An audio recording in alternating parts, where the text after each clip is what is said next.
حضرت سیدنا عمر رضی اللہ تعالیٰ عنہ نے اس طرح ان امور سلطنت نبھائے. آپ دن کو لوگوں کی دیکھ بھالی کرتے، لوگوں کی ضروریات سنتے سمجھتے، اور جب رات پڑتی لوگ سو جاتے عمر مدینے کی گلیوں میں پہرا دیتے. کائنات نے کوئی ایسا بھی حکمران دیکھا ہوگا؟ اللہ اکبر. وہ مجاہد جو مختلف محاذات پہ گئے ہوئے ہوتے، ان کے گھروں کی دیکھ بھالی کرتے، ان کی ضروریات کا خیال رکھتے، ان کی آبرو کا پہرا دیتے. راتوں کی تنہائیوں کے اندر حضرت عمر اٹھتے اور جا کے گشت کرتے، چکر لگاتے، دیکھتے کوئی آنکھ پر نم نہ ہو، مفلسی کا کسی گھر میں ماتم. ایک دن حضرت عمر رضی اللہ تعالیٰ عنہ ایک گھر کے قریب سے گزر، گھر سے دھواں نکل رہا تھا. سوچا کوئی مہمان ہوگا، گزر گئے. تھوڑی دیر کے بعد پھر دوبارہ اس گلی سے گزر ہوا تو پھر دھواں نکل رہا تھا. پھر گزر گئے. 2 گھنٹے کے بعد پھر دوبارہ ادھر سے گزران ہوا تو پھر دھواں نکل رہا تھا. رات کا پچھلا پہر ابھی تک گھر سے دھواں نکل رہا ہے. عمر رضی اللہ تعالیٰ عنہ نے دروازے کو کھٹکھٹایا. اندر سے خاتون کی آواز ہے، اس وقت کون ہے؟ کہا ایک مسافر ہوں، پوچھنا چاہتا ہوں تمہارے گھر سے دھواں کیوں نکل رہا ہے رات کے اس پہر؟ کہا تمہیں اس سے کیا غرض؟ کہا نہیں مجھے تشویش ہوئی ہے. تو اس نے کہا عمر کی جان کو رو رہی ہوں. حضرت عمر رضی اللہ تعالیٰ عنہ نے کہا کیا ہوا؟ کہا کہ کھانے کے لیے گھر کچھ نہیں ہے، بچے ضد کر رہے ہیں، انڈیا کے اندر پتھر ڈال کر کے میں نیچے سے آگ دیے جا رہی ہوں. بچوں کہتی ہوں تھوڑی دیر ہے کہ بچے تھک کے سو جائیں گے انتظار کر کر، تو کچھ ہو تو پکے، اور بچے ہیں بھوک سے، شدت بھوک کی وجہ سے سو بھی. میں یہاں بیٹھے عمر کی جان رو رہی ہوں. حضرت عمر رضی اللہ تعالیٰ عنہ واپس آئے، گھی کا کنستر اٹھایا، آٹے کی بوری لی اور ساز و سامان لیا. خادم تھا آپ کا اسلم بیت المال میں.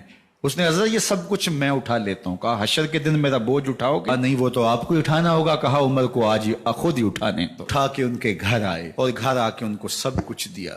اور پھر اس کے بعد جب کھانا تیار ہوا، بلکہ روایت میں آتا ہے کہ جب آگ جلا رہی تھی تو عمر جھک کے چولہے میں پھونکے مار رہے تھے. اللہ اکبر. اس خاتون کو نہیں پتا کہ یہ کون ہے، یہ کوئی اجنبی مسافر ہے، میری مدد کر رہا ہے. پھر بچے جو ہے وہ جب کھانا کھا کے خوش ہوئے تو حضرت عمر رضی اللہ تعالیٰ عنہ نے دل میں سوچا اور کہا عمر جس طرح تو نے بچوں کو رلایا ہے آج ان بچوں کو ہنساؤ بھی. تو بچے بیٹھے ہیں تو عمر کبھی ادھر جاتے ہیں کبھی ادھر جاتے ہیں. جس طرح بچوں کو کھلانے کے لیے جو ہے وہ گھٹنوں کے بل اور ہاتھوں کے بل لوگ چلتے ہیں، حضرت عمر یوں چلتے ہیں اور وہ بچے مسکراتے ہیں. جب بچے ہنسنے لگے، کھانا کھا چکے، عمر اس خاتون سے مخاطب ہو کے کہتے ہیں بہن دیکھ عمر کی بڑی مجبوریاں ہیں. تات، یرموک، کہاں کہاں آرمینیا، کہاں کہاں سرحدوں پہ محاذ پہ لوگ موجود ہیں، ان کی دیکھ بھال کرنی، امور خلافت، کیا کیا معاملے ہیں. تنہا اکیلے بیچارے کی جان ہے، وہ نہیں خیال کر سکا، چل تو اسے معاف کر دے. وہ بہن کہتی ہے تو اتنی ہمدردی کیوں کرتے عمر کی؟ نہیں میں عمر کو معاف نہیں کروں. قیامت کے دن میں اللہ کے حضور عمر کا گریبان پکڑوں گی. تو دوسرے علاقے فتح کرتا تھا، میری خبر ہی نہیں تھی. اللہ اکبر. جب یہ بات کی تو عمر چیخیں مار کے رونے لگے اور ہاتھ جوڑ کے کہنے لگے بہن یہ تمہارے سامنے ہی تو عمر کھڑا ہے. یہ حضرت عمر تھے رضی اللہ تعالیٰ عنہ، اور اللہ کے محبوب علیہ الصلوۃ والسلام کہ خلیفہ راشد، دوسرے خلیفہ.